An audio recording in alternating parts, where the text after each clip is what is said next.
अब रामानंद जी ने सोचा भाई वो छोटा सा बच्चा बात करे इसी काटेगी कि मेरी छाती में लगे हैं, ये आत्मा में ठेस पहुंच रही है, बहुत कॉन्फिडेंस से बोल रहा है।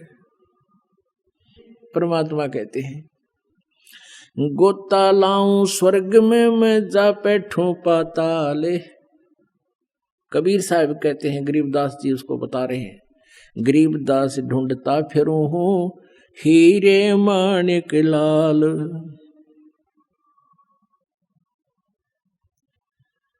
अपनी प्यारी आत्माओं, अपनी पुण्य आत्माओं को जैसे ऋग्वेद मंडल नंबर 9 और सूक्त नंबर 86 मंत्र 26-27, ऋग्वेद मंडल नंबर 9 सूक्त 82 मंत्र 1, 2, 3, ऋग्वेद मंडल नंबर 9 सूक्त 20 मंत्र 2 मंत्र 1 में।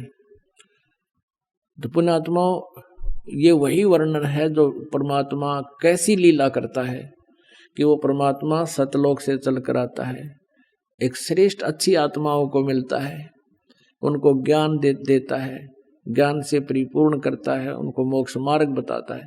और स्वयं परमात्मा खुद कह रहे हैं गोता लाऊं स्वर्ग में और जा बैठूं पाताल। कबीर साहब कहते हैं मैं ढूंढता फिरूं अपने हीरे मोती लाल।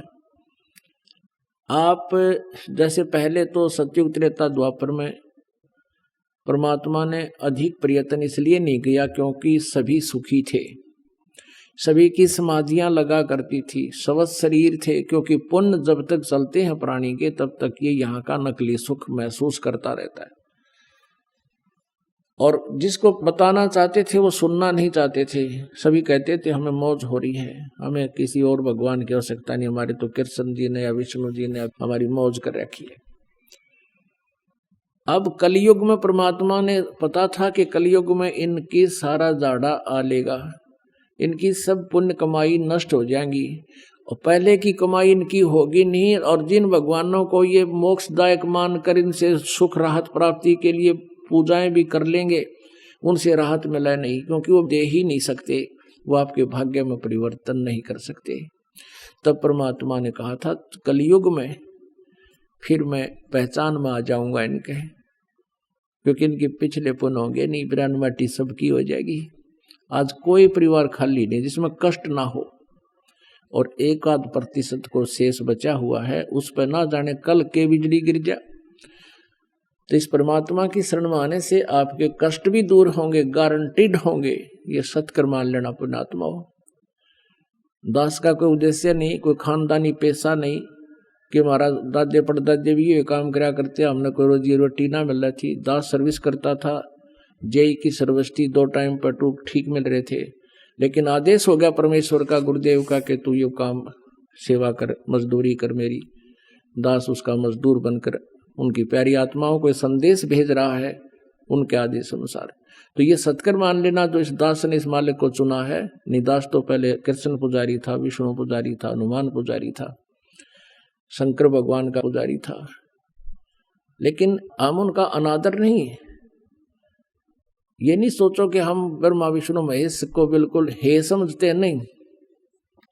जैसे गीता जी अध्याय नंबर 2 के श्लोक नंबर 46 में कहा कि जब बहुत बड़े जलाशय की प्राप्ति के उपरांत छोटे जलाशय में जैसी आस्था रह जाती है अर्जुन, जब तुझे परमात्मा के गुणों से तो परिचित हो जाएगा, फिर अन्य देवताओं में, अन्य ज्ञान में तेरी इतनी श्रद्धा रह जाएगी।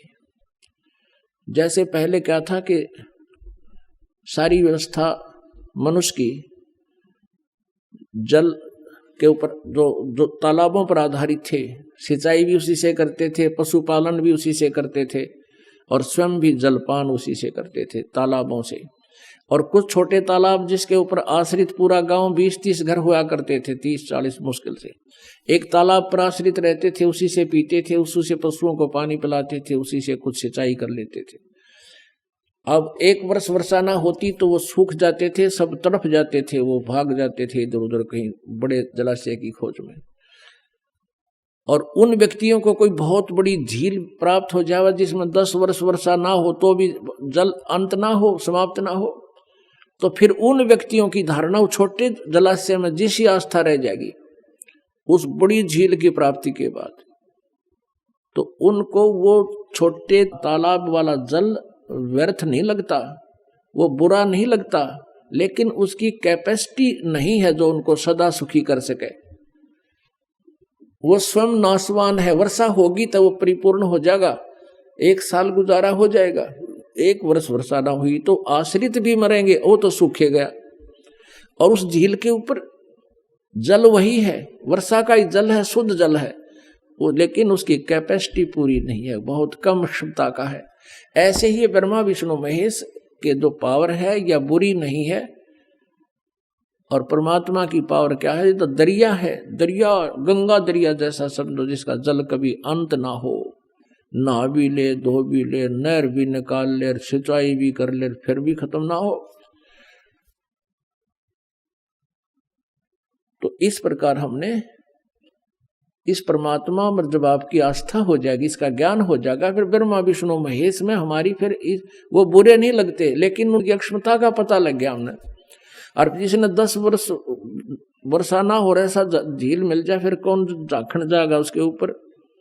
अंडरस्टूड है कि जो कार्य ब्रह्मा विष्णु महेश जी नहीं कर सकते, और कर सकते थे तो कितना कर सकते थे, और वो हमें उससे सारा ही मिल रहा है, तो वहां कौन जाओगा, फिर वहीं बस जाएंगे उसके पास जा करके।